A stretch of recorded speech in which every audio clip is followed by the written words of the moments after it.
আমরা পাঠ করলাম দ্বিতীয় রাজাবলী তার 22 অধ্যায় 19 এবং 20 পদ।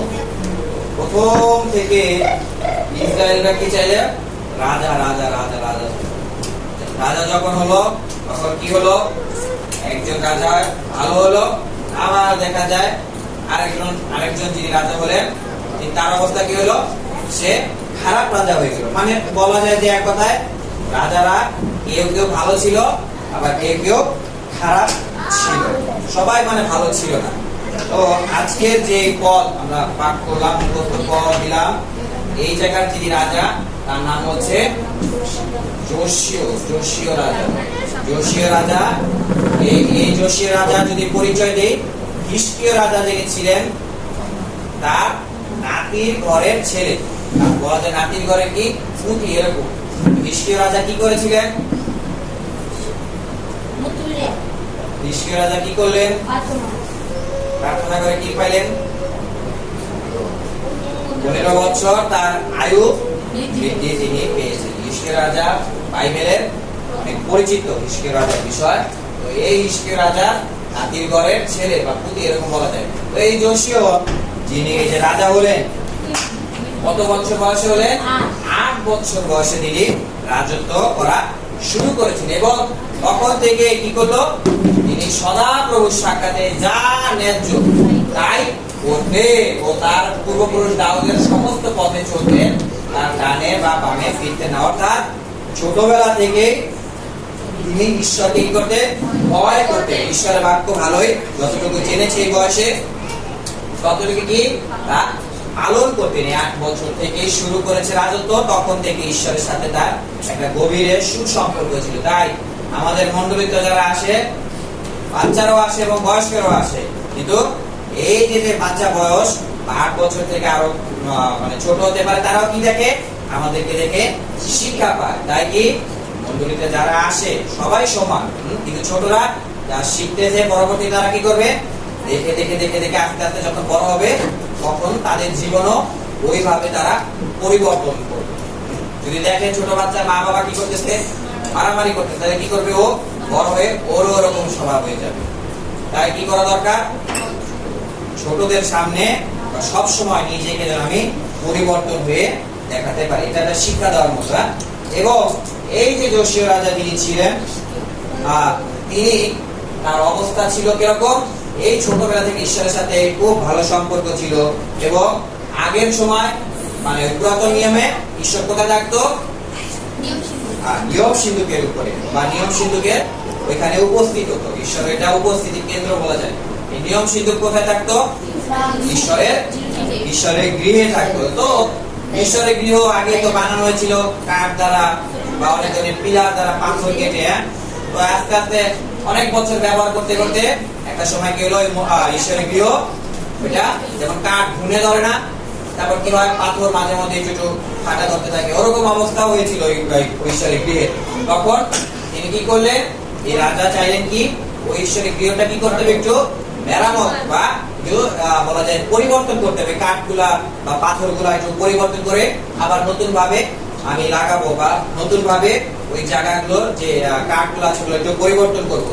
এবং তার দ্বিতীয় রাজাবলী তার 22 অধ্যায় 3 থেকে 7 পদে লেখা আছে, পরে রাজা যোশীয়ের 88 বছরে, অর্থাৎ মানে এই যে রাজা তিনি হয়েছেন তার 18 বছর, তখন যে রাজত্ব করতেছেন মানে রাজত্বের 18 বছর, তখন কি করলো, এই রাজা শাফন লেখককে এই কথা বললে সদাপ্রভুর গৃহে পাঠিয়ে দিলেন। শাফন তিনি কি ছিলেন, একজন লেখক, ওই রাজার পাশে বসে বসে লিখতো। বর্তমানে বলা যায় তিনি একজন বর্তমান সময় একজন অধ্যক্ষ বা শিক্ষকের মতো। তো ওইরকম লোক তাকে কি করলো, ঈশ্বরের গৃহে পাঠালো। এবং কি আদেশ দেওয়া হলো, তুমি পুরোহিত হিলকিয়েলের কাছে গিয়ে সদাপ্রভুর গৃহে যে অর্থ আনা হয়েছে, অর্থাৎ এই যে ঈশ্বরের গৃহ ছিল এটাকে কি করা হবে, ঠিক করা হবে। তাই লোকেরা ওই ইসরায়েলীয় জিহুদি বংশের লোকেরা কি করেছিল, কিছু কিছু টাকা বা অনেকে দান উপহার এরকম দিয়েছিল। ওই টাকা কি করবে, ওই টাকা ওই অর্থ আনা হয়েছে এবং তার কি করা হবে, গৃহের ভাঙ্গা স্থান সারবার জন্য সদাপ্রভুর গৃহে যারা কাজ করে তাদের হাতে তার দিক, অর্থাৎ ঈশ্বরের গৃহ কি হচ্ছে এখন মেরামত করতে হবে, ভাঙা ভাঙা জিনিসগুলো কিছুটা পরিবর্তন করতে হবে। তাই এই রাজার অবস্থা কি ছিল, ঈশ্বরের গৃহ দেখতেছে কি ভালো না, রাজার মনে ছিল কষ্ট হলো, খুব কষ্ট পেলেন রাজা, কারণ ঈশ্বরের গৃহ, ঈশ্বর সেখানে উপস্থিত। এই রাজা ঈশ্বরকে খুব ভালোবাসতেন, তার সাথে ঈশ্বরের সাথে সম্পর্ক ভালো ছিল, এবং যেখানে ঈশ্বর উপস্থিত সেখানে তিনি কি চাইলেন, এটা যেন একটু ভালো হয়, বাড়িটা একটু দেখতে যেন সুন্দর হয়। তখন কি করে এই লোক তিনি এই রাজা এই পদক্ষেপ নিলেন কি এই ঈশ্বরের গৃহকে একটু পরিবর্তন বা এগুলো চেঞ্জ করতে হবে, বা যেগুলো ভাঙা টুকরাগুলো আছে ওগুলা আবার ঠিক করতে হবে। তিনি আগ্রহ সহকারে কি করলেন এই দায়িত্ব নিলেন। আমাদের মণ্ডলী তো আমরা যখন আসি, অনেকে কি করে মণ্ডলীকে খুব ভালোবাসে, আগ্রহ সহকারে কি করে তাড়াতাড়ি কেউ আসে। যেমন মণ্ডলীতে কি হয়, প্রশংসা গান হয়, কেউ এরকম আছে ওই প্রশংসা গান শেষেও আসে, আবার দেখা গেছে বাক্য প্রচার যখন করতেছে তার কিছুটা শেষ হবে ওই তখন আসে। আবার অনেকে আছে আগ্রহ সহকারে মণ্ডলীতে কখন উপস্থিত হয়, একেবারে প্রশংসা উপাসনার পূর্বে এসে উপস্থিত হয়ে তখন কি করে প্রথম থেকে প্রশংসা গান প্রার্থনা সমস্ত কিছুতে তারা নিয়োজিত থাকে। এটাকে বলা যায় মণ্ডলীর প্রতি এরকম আমার আগ্রহ আছে, এটা একটা বাহ্যিক প্রকাশ। বাহ্যিক প্রকাশ মানে বুঝি, মানে সবাই দেখতেছে এই প্রকাশ, মানে এটা চোখে দেখতেছি আমি এরকম ব্যাপার, যে মণ্ডলীকে আমি কতটুকু ভালোবাসি।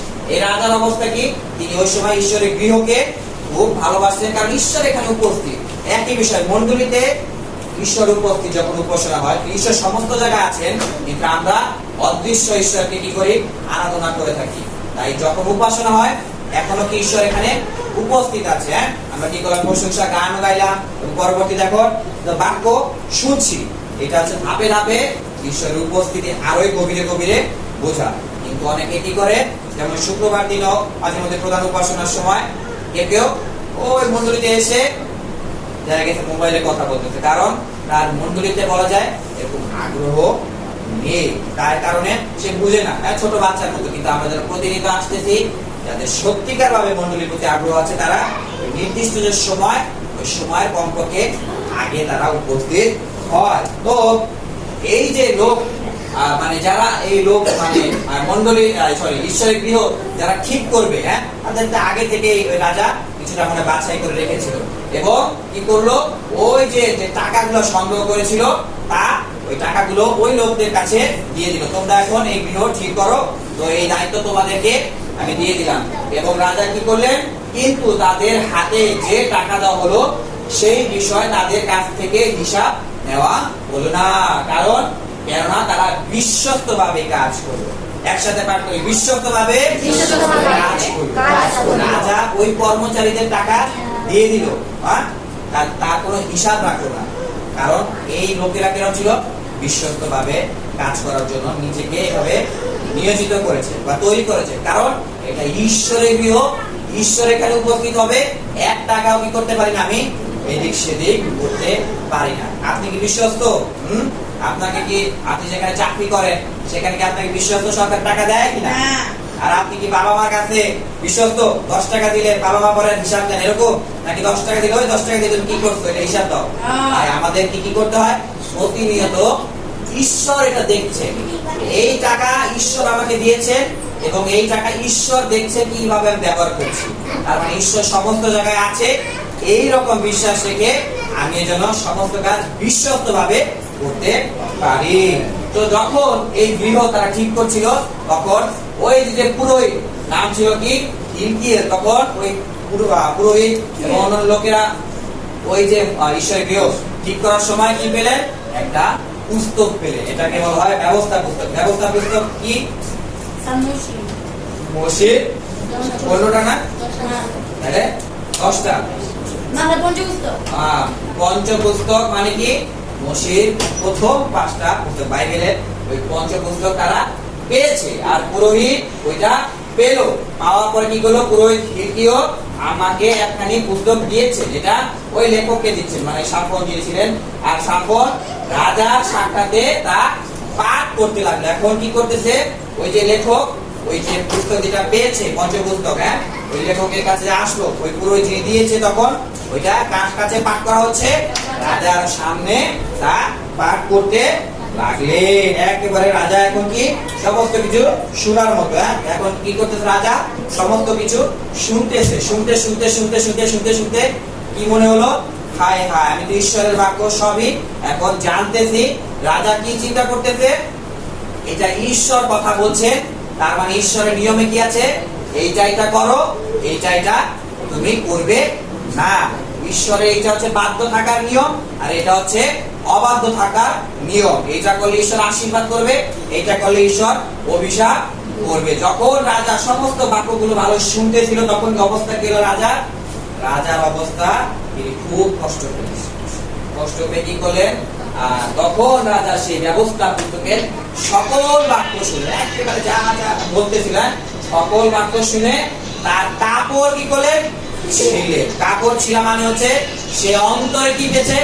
এত আঘাত পেয়েছে বা এত কষ্ট পেয়েছে, একেবারে হৃদয় ছিঁড়ে যাওয়ার মতো। সেটা বাহ্যিক ভাবে রাজা কি করলেন? রাজার কাপড় আলাদা ছিল, ওই কাপড়ও তিনি একেবারে ছিঁড়ে ফেলেন। কারণ কি?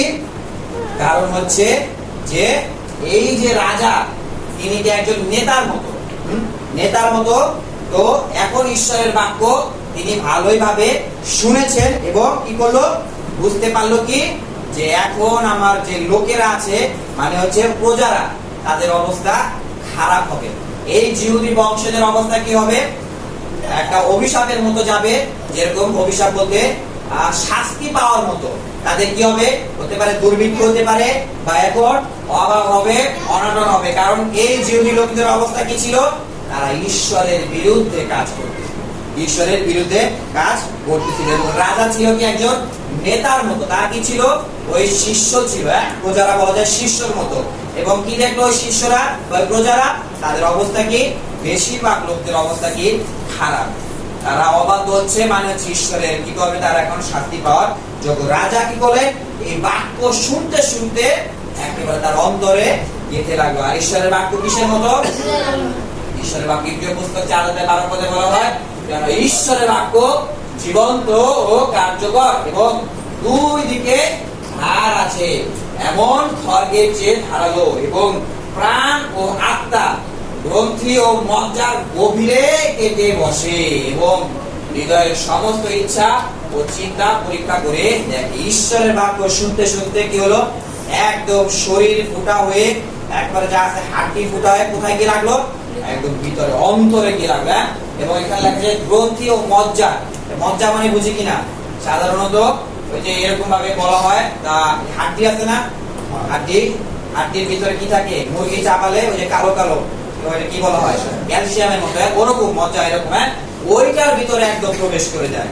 এই রাজার অবস্থা কি হলো? একেবারে তিনি এত কষ্ট পেয়েছেন, ঈশ্বরের বাক্য ঠাস করে ঢুকে গেল। আমরা যখন ঈশ্বরের বাক্য শুনি, তখন কি আমাদের অন্তরে এরকম ছেদ হয় কিনা? নাকি শুধু শোনার এরকম শুনলাম, এক কান দিয়ে ঢুকাইলাম, মন্ডলীতে যতক্ষণ আছি ততক্ষণ ভালোই, যখন মন্ডলীতে বের হয়ে যাচ্ছি এই জুতা পরার সময়, তখন আরেক কান দিয়ে বের হলো, এরকম? ঈশ্বরের বাক্য আলোক প্রচারকরা প্রতিনিয়ত প্রচার করতেছে, একটা একটা বিষয় আঘাত দিতেছে, এটা আপনার হৃদয় কি ঢুকে কিনা? নাকি লোহা আছে নাকি অন্তরে? আপনার হৃদয় কি লোহা দিয়ে তৈরি কিনা? তখন এই রাজা কি করলেন? এই রাজা চিন্তা করলেন, এখন আমার প্রজাদের অবস্থা কি হবে? খারাপ দিকে চলবে। কারণ তারা কি করতো? বেশিরভাগ লোকেরা, এই লোকদের অবস্থা কি ছিল? কারণ তারা আমাকে অর্থাৎ ঈশ্বরকে ত্যাগ করেছে এবং অন্য দেবতাদের উদ্দেশ্যে ধূপ জ্বালিয়েছে। ধূপ মানে বুঝি কিনা? ধূপ মানে বুঝি ধোঁয়ার মতো, ওই ধূপ জ্বালিয়েছে। এভাবে নিজ নিজ হাতের কাজ দ্বারা কাকে অসন্তুষ্ট করেছে? আমাকে অসন্তুষ্ট করেছে, ঈশ্বরকে অসন্তুষ্ট করেছে। নিজ নিজ হাতের কাজ দ্বারা, হাত দিয়ে আমরা কি করি? অনেক ধরনের কাজ করি। সেবা করতে পারি, বা কি করতে পারি? চুরি করতে পারি, তাই না? তারপর কি করতে পারি? হাত দিয়ে মারামারি করতে পারি। এই ধরনের কাজ এই লোকেরা করেছে। তারা হাত ব্যবহার করেও ঈশ্বরকে অসন্তুষ্ট করেছে, মানে হচ্ছে পাপ করেছে, এবং অন্য দেবতাদের কাছেও কি করলো? ধূপ জ্বালালো। এটা ঈশ্বরের দৃষ্টিতে অসন্তুষ্ট। পরে কি করবে ঈশ্বর? সেই জন্য এই স্থানের বিরুদ্ধে, মানে ওই জিহুদা এলাকার বিরুদ্ধে আমার ক্রোধের আগুন জ্বলতেই থাকবে, তা নিভে যাবে না। ঈশ্বর যদি রাগান্বিত হয়, ঈশ্বর যদি কষ্ট পায়, তাহলে কি হবে? একেবারে শাস্তি চলমান অবস্থায়, মানে থামাথামি না। ঈশ্বর কি করে? ধৈর্য ধরে। দেখি আর একটু পরিবর্তন হয় নাকি। ও মন্ডলীতে আসছে, ভালো, একটু দেখি পরিবর্তন হয় কিনা। ও মন্ডলীতে আসতেছে, বাক্য শুনতেছে, দেখি একটু পরিবর্তন হয় না, পরিবর্তন হচ্ছে, আমি আমার মতো আসি, আবার আমি আমার মতো যাই। তাহলে কি হবে? ঈশ্বর একদিন ওই ধৈর্য যে আছে, ধৈর্য যে বাঁধ, বাঁধ মানে বুঝি আটকে রাখার মতো, ওই বাঁধ কি হয় মাঝে মধ্যে ভেঙে যায়। ঈশ্বরের ক্রোধ তখন, এই যে রাজা, তিনি একজন এখন নেতা, নেতার কাজ কি? নেতার কাজ কি? হ্যাঁ, লিড দেওয়া। নেতার কাজ হচ্ছে কোনো সমস্যা দলে যদি আসে, ওইটা সে সমাধানের চেষ্টা করা, যেন সেখানে আনন্দ থাকে বা কষ্ট যেন না থাকে। তখন এই যে রাজা, তিনি বুঝে গেলেন কি, এখন তো আমার লোকদের অবস্থা কি হবে? খারাপ হয়ে যাবে। এখন আমরা, আমার লোকদের অবস্থা কি হবে? ঈশ্বরের শাস্তি তাদের উপরে আসবে, কারণ তারা কি করতেছে? ঈশ্বরের এতদিন অবাধ্য হয়েছে, অবাধ্য হয়েছে। এবং পুস্তক মানে পঞ্চপুস্তকে পাঠ করতে করতে রাজা বুঝে গেছে কি এখন অবস্থা খারাপ। তখন রাজা কি করলেন? রাজা চিন্তা করলেন, এখান থেকে সমাধান আমাকে বের করতে হবে। তো রাজা পরবর্তীতে কি করলেন? ওই যে পুস্তকখানি তিনি পাঠ করেছেন, পাঠ করে কি করলেন? তোমরা যাও, এই পুস্তকখানি পাওয়া গেছে, এই পুস্তকের বাক্য সমূহের বিষয় আমার ও লোকেদের এবং সমস্ত জীবদের জন্য সদা প্রভুকে জিজ্ঞাসা করো, কেননা আমাদের পালন করার জন্য লেখা, সকল কথা অনুযায়ী কাজ করার জন্য আমাদের পূর্বপুরুষরা এই পুস্তকের কথায় কান দেয়নি। এই যে পুস্তক কি করা ছিল? তাদের পালন করার কথা ছিল, মানে তারা ব্যবহার করবে, তাদের নিজের জীবনে প্রয়োগ করবে, যেটা বাহ্যিক ভাবেও দেখা যাবে এবং অন্তর থেকে তারা সেটাকে গ্রহণ করবে। কিন্তু তারা কি করতেছে? ওই পুস্তকের কথায় তারা কান দেয়নি, মানে তারা ভুল করেছে। এটা রাজা নিজেও বুঝতে পারলেন এবং কি করলেন? নিজে এই অন্যায় বা এটা ভুল হচ্ছে, এটা নিজে স্বীকার করলেন। কাদের পক্ষে? ওই দেশের লোকদের, জিহুদি বংশের লোকদের পক্ষে কি করলেন? তিনি বুঝতে পারলেন যে না, এটা আমরা কি করলাম, এই আমার লোকেরা ভুল করেছে, নিজেদের পাপ বা বংশের পাপ বা জাতির পাপ কি করলেন? নিজে স্বীকার করলেন। এবং এখন কি করতেছে রাজা? শাস্তি যেহেতু আসতেছে, রাজার মন অবস্থা কি একেবারে ভেঙে যাওয়ার মতো, কষ্ট পাওয়ার মতো, কষ্ট পাওয়ার মতো। কারণ এই রাজা ওই যে যারা প্রজারা ছিল তাদেরকে ভালোবাসতেন এবং তাদেরকে সেবা করার চেষ্টা করতেন, তাই একটা মায়া কাজ করতেছিল। মায়া কাজ করতেছিল, তাই কি করলো?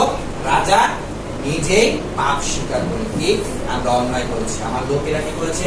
অন্যায় করেছে। পরবর্তীতে রাজা কি করলেন?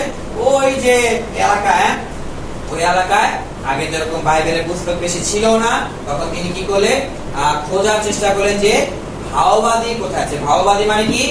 ঈশ্বরের রব যে ব্যক্তি শুনে বা ভবিষ্যৎবাণীও যিনি বলে থাকেন, ঈশ্বর কথা বলে পবিত্র আত্মার মধ্য দ্বারা, ওই ব্যক্তি ভাওবাদী কি করে? ওটা নিজের মুখ দ্বারা প্রকাশ করে। তো ওরকম লোককে তারা অন্বেষণ করতে থাকলো। তখন কি করলো?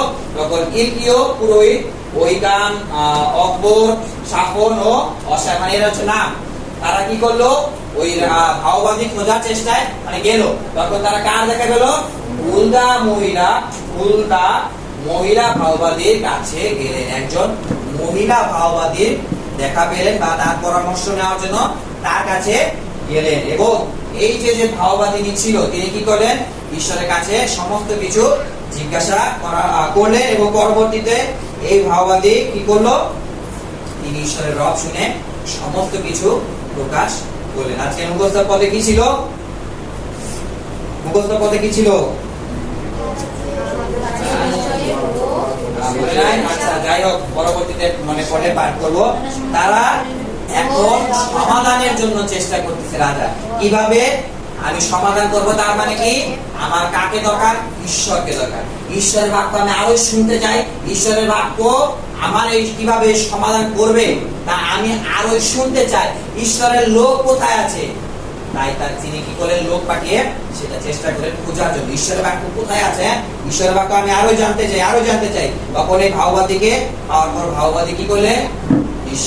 এই যে যোশীয় রাজা ছিল তাকে উত্তর এভাবে দিলেন, তারা যে বিষয় ও অভিশাপের পাত্র হবে তা শোনা মাত্রই তোমার অন্তঃকরণ কোমল হয়েছে। এখানে তারা মানে কারা?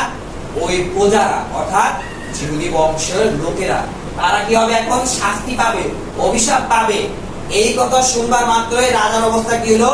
একেবারে হৃদয় ভেঙে চলে যাওয়ার মতো। অন্তঃকরণ মানে হচ্ছে মন, একেবারে হৃদয় কোমল হয়েছে, মানে একেবারে নরম হয়ে গেছে। যেখানে জিহুদি লোকদের কি করার কথা ছিল, ওই জিহুদি বংশের লোকদের তাদেরকে নত হওয়ার কথা ছিল, তাদের অন্তঃকরণ কোমল হওয়ার কথা ছিল, কিন্তু এখানে রাজার অবস্থা এরকম কোমল হয়েছে। এবং পরবর্তীতে কি? তুমি সদাপ্রভুর সাক্ষাতে নিজেকে অবনত করেছো। রাজা কি করতেছে? নিজেকে নেতা হিসেবে নিজে নত হচ্ছে ঈশ্বরের কাছে, কারণ আমার প্রজারা ভুল করেছে। এবং কি করলো? করেছে এবং নিজের কাপড় ছিঁড়ে আমার সম্মুখে কান্নাকাটি করেছে। রাজা, বলা যায় যে রাজা কোনো কিছু করেনি, কিন্তু প্রজারা করেছে। এরকম প্রজারা করেছে, তাই সে কি করলো? রাজা নিজে কান্নাকাটি করলো এই ভুলের জন্য। এই ভুল করেছে এবং কি করলো? হৃদয় ছিঁড়ে যেগুলো সেটা বাহ্যিকভাবে কিভাবে প্রকাশ করলেন? একেবারে মন যেভাবে ছিঁড়ে যায় সেটা বাহ্যিকভাবে কাপড় ছিঁড়ে সেটা প্রকাশ করলেন। এবং তিনি কি করলেন? এই জন্য সদাপ্রভু বললেন, আমিও তোমার কথা শুনলাম। ঈশ্বর কি করলো? রাজার কথা শুনেছে। রাজা প্রজাদের জন্য কষ্ট পেয়েছে। তিনি কি নেতা ছিল? তিনি ঈশ্বরের বাক্য শুনেছে। ঈশ্বরের বাক্য যখন শুনলো তখন বুঝতে পারলো কি আমার প্রজারা অবস্থা এখন কি হবে? শাস্তি পাওয়ার জন্য। আমরা প্রতিনিয়ত মণ্ডলীতে আসতেছি, প্রতিনিয়ত বাক্য শুনতেছি, আমাদের অন্তরে কি পবিত্রতা চেতনা দেয়? পবিত্রতা চেতনা দেয় কিনা যে তুমি এটা ভুল করতেছো, বা তোমার পরিবার এটা ভুল করতেছে, বা তোমার প্রতিবেশীরা এটা ভুল করতেছে, বা তোমার জাতি বা তোমার বংশের লোকেরা এটা ভুল করতেছে? এরকম চেতনা দেয় কিনা? যদি চেতনা না দেয় তাহলে কি করা দরকার? পবিত্রতা আরোই সাহায্য প্রার্থনার মতো দ্বারা যেন আমরা চাইতে পারি। বাক্য প্রতিনিয়ত শুনতেছি। কি বাক্য? একটাই বাক্য প্রতিনিয়ত ভাবে শোনার প্রথম ধাপ হচ্ছে কি? যিশুকে বিশ্বাস করে আমি স্বর্গরাজ্য পর্যন্ত পৌঁছাতে পারি। কারণ কি? আমার মধ্যে পাপ আছে, পাপ সহ ঈশ্বরের সাথে আমি যুক্ত হতে পারি না। এই বাক্য আমি শুনতেছি, আমি জানতেছি, এটা আমি নিজেও পালন করলাম, কিন্তু আমার পরিবার সেটা এখনো গ্রহণ করলো না, আমার প্রতিবেশী সেটা এখনো গ্রহণ করলো না, এবং আমার জাতির বংশের লোকেরা সেটা এখনো গ্রহণ করলো না। তখন কি আমার অবস্থা কি ভালো থাকে, নাকি আমার হৃদয় ছিঁড়ে যায়, নাকি আমার মনে কষ্ট হয় কিনা? এই রাজার অবস্থা কি হলো? আর বংশের লোকদের অবস্থা তারা এখন শাস্তি পাবে। এটা শোনা মাত্রই রাজার অবস্থা গেলে একেবারে মন ছিঁড়ে যাওয়ার, হৃদয় একেবারে ভগ্ন হওয়ার, কষ্ট পাচ্ছে রাজা। আমাদের পরিবারের লোকেরা হতে পারে, জাতির লোকে হতে পারে, বা প্রতিবেশী লোক হতে পারে। কি করে? তারা শিখে ভাবে জানে না তাদের যে পাপ, সে প্রতিনিয়ত ভাবে পাপ করতেছে, এবং তাদের মন পরিবর্তন হচ্ছে না। যখন আমিও সেটা দেখি তখন আমি কি চুপচাপ থাকি তার জন্য, নাকি আমি কমপক্ষে তার জন্য আমি প্রার্থনা করতে পারি? করি কিনা প্রার্থনা? করি না। যদি না করে থাকি আজকে থেকে করতে হয় তাদের জন্য। কারণ কি? মানিক স্যার কি প্রচার করলো? কেউ যদি নরকে চলে যায় তাহলে কি হবে? তার দায়ভার আমার। কারণ আমি জানতাম, আমি তাকে সচেতন করিনি। সচেতন নাও করতে পারি, কমপক্ষে তার জন্য যেন আমি প্রার্থনা করতে পারি। কারণ সে কোথার দিকে, কোন দিকে যাচ্ছে? নরকের দিকে চলেছে। এই কষ্ট আমার অন্তরে পাই কিনা, নাকি আমার হৃদয় খুব কঠিন কষ্ট, মনে কষ্ট, এবং সে কি ঈশ্বরের অবাধ্য হচ্ছে। যিশুকে যদি বিশ্বাস না করা হয় তাহলে সেটা ঈশ্বরের অবাধ্য। ঈশ্বরের অবাধ্য হয় হচ্ছে পাপ। এই যে মন ছিঁড়ে ফেলল রাজা কোনো কিছু করেনি, কিন্তু তার প্রতিবেশী প্রজারা তারা করেছে এই কাজ, ভুল করেছে, কিন্তু রাজার অবস্থা খুব খারাপ। আমার পরিবার এখনো পাপ করে যাচ্ছে, আমার অবস্থা কি? মন ছিঁড়ে যাওয়ার মতো। ওই কষ্ট নিয়ে আমি প্রতিদিন প্রার্থনা করছি কিনা? কারণ পরিবারের লোকেরা, আমি স্বর্গরাজ্যে গেলাম, কিন্তু পরিবারের লোকেরা কোথায় গেল? নরকে গেল। তাহলে স্বর্গরাজ্যে কি করবো? মানে কি করবো? হাই দিব নরকে? তখন আমার অবস্থা কত খারাপ। তাই সময় থাকতে থাকতে তাদের জন্য যেন আমার ব্যক্তিগত প্রার্থনা, আমি তাদের জন্য অবশ্যই প্রার্থনা করতে আমি পারি। এই রাজা কি করলেন? নিজে অনুতপ্ত হলেন, হ্যাঁ আমার প্রজারা ভুল করেছে, প্রভু আমি ক্ষমা চাই। এরকম আমরা প্রার্থনা করি না, করি কিনা? আমার পরিবার এখনো যিশুকে বিশ্বাস করে, প্রভু আমি আমার পরিবারের পক্ষ থেকে তোমার কাছে ক্ষমা চাই। আমার জাতির লোকেরা এখনো যিশুকে বিশ্বাস করে, আমি তোমার কাছে আমার জাতির পক্ষ থেকে তোমার কাছে ক্ষমা চাই। এরকম প্রার্থনা করি কিনা? যদি না করি, শুরু করি এরকম প্রার্থনা। এবং এই যে রাজা, তিনি বাক্য শুনে বুঝতে পারলেন কি ভুল হয়েছে, তাই তিনি সেটা স্বীকার করেন ঈশ্বরের কাছে কি, প্রভু আমি অনুতপ্ত, আমার ভুল হয়েছে, আমার ভুল হয়েছে। এবং তিনি কি করলেন? নিজের পাপের সাথে লোকদের পাপও স্বীকার তিনি করেছেন। অনুতপ্ত বুঝি কিনা? মানে এই কাজটা করে আমি ভুল করে ফেলেছি। রাজা নেতা হিসেবে কি করলো? ভুলটা স্বীকার করলো। এবং পরবর্তীতে এই রাজার কাছে ঈশ্বর আবার কি প্রতিজ্ঞা করলেন? অতএব দেখো আমি তোমার পূর্বপুরুষের কাছে তোমাকে সংগ্রহ করব। যারা পূর্বপুরুষ ঈশ্বরের বাক্যে বাধ্য হয়ে কোথায় গেল? স্বর্গরাজ্য পর্যন্ত চলে গিয়েছে।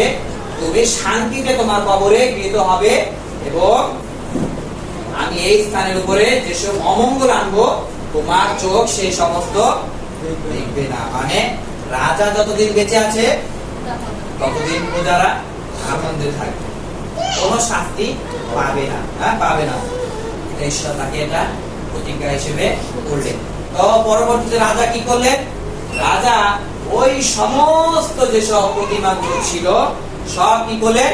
পুড়িয়ে ফেলেন। সেই সকল পুড়িয়ে তাদের ভস্ম বৈথেল, অর্থাৎ একটা স্থান জায়গার নাম ইসরায়েল দেশে বৈথেলে নিয়ে গেলেন।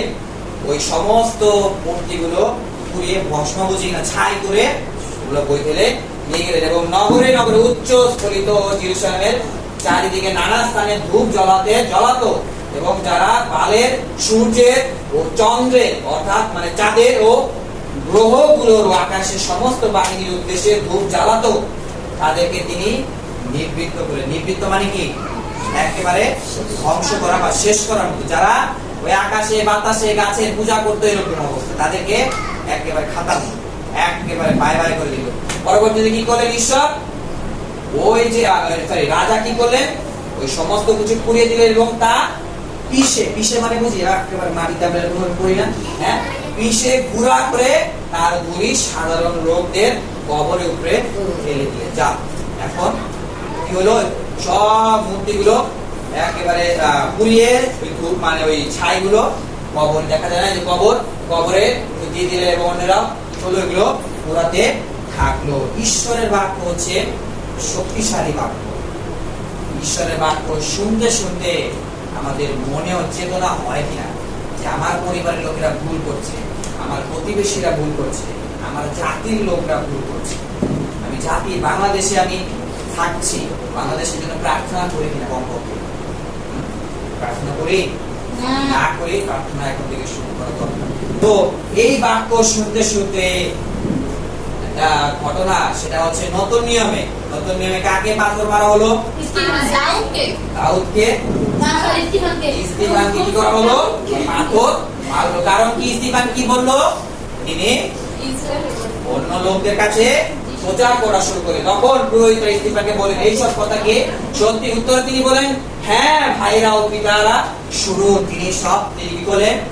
কথা এখন প্রচার করা শুরু করলেন। তখন ওই কথা শুনে ওই জিহুদি লোকেরা, পুরোহিত লোকেরা যারা তার সামনে ছিল তারা ভীষণ ক্রুদ্ধ হলো।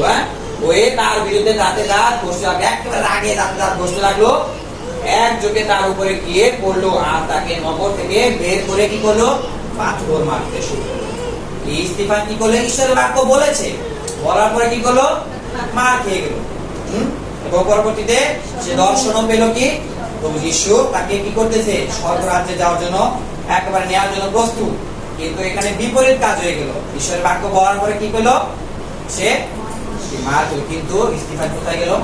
স্বর্গরাজ্যে পর্যন্ত চলে গিয়েছে। এবং পিতরের ঘটনা মনে আছে? কি করছে পিতর? পিতর এই কথা শুনে তাদের অন্তর যেন শেলবিদ্ধ হলো। পিতর জিহুদি লোকদের কাছে কি করতেছে? জিহুদি লোক নয়, এখানে একটা পর্বের উৎসব হচ্ছিল। তখন অনেক লোকরা এসেছে, বাইরের লোকেরাও নিজের দেশের লোকেরাও এখানে ছিল।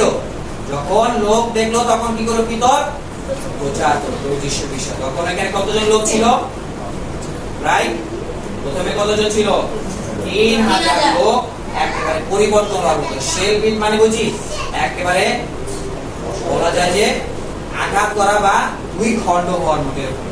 একেবারে তাদের অন্তরে ওই বাক্যগুলো শুনে কাজ শুরু হয়ে গেল। তখন তারা জিজ্ঞাসা করলো কি, পিতর অন্য প্রেরিতদেরকে বলতে লাগেন, ভাইরা আমরা কি করব? তখন পিতর তাদেরকে বলেন, মন ফিরাও এবং তোমরা প্রত্যেকজন তোমাদের পাপ ক্ষমার জন্য প্রভু যিশু খ্রিস্টের নামে বাপ্তিস্ম নাও, তাহলে পবিত্র আত্মা রূপ দান পাবে। বাক্য শুনতে শুনতে আমার এরকম অবস্থা হচ্ছে কিনা? তাই আমাদের জীবনে কি করতে পারি আমরা? নিজের পরিবারের জন্য, নিজের আত্মীয়ের জন্য এবং নিজের বংশের লোক বা জাতির জন্য আমি যেন পাপ স্বীকার করে তাদের জীবন বা মন যেন পরিবর্তন করতে পারি, এই প্রার্থনার জন্য আমি করতে পারি। এবং এই রাজা কি করলো? পদক্ষেপ নিয়ে কি করলো? সমস্ত রাজ্যের মূর্তিগুলো কি করলো? একেবারে ধ্বংস করে পুড়িয়ে দিল। যদি সম্ভব হয়, যদি কাজে যদি বাধা এরকম না হয়, তাহলে কি করা দরকার? এই কাজ আমিও যেন করতে পারি। যদি অন্যরকম সমস্যা না হয় বা বাধা যেন না হয়, কারণ এটা কি করতেছে? আমার পরিবারকে ধ্বংসের দিকে নিয়ে যাচ্ছে। আমার পরিবার কোথা দিকে চলে যাচ্ছে? নরকের দিকে চলে যাচ্ছে। বংশের লোক, আত্মীয়রা নরকের দিকে চলে যাচ্ছে। তাই আমি যেন কি করতে পারি?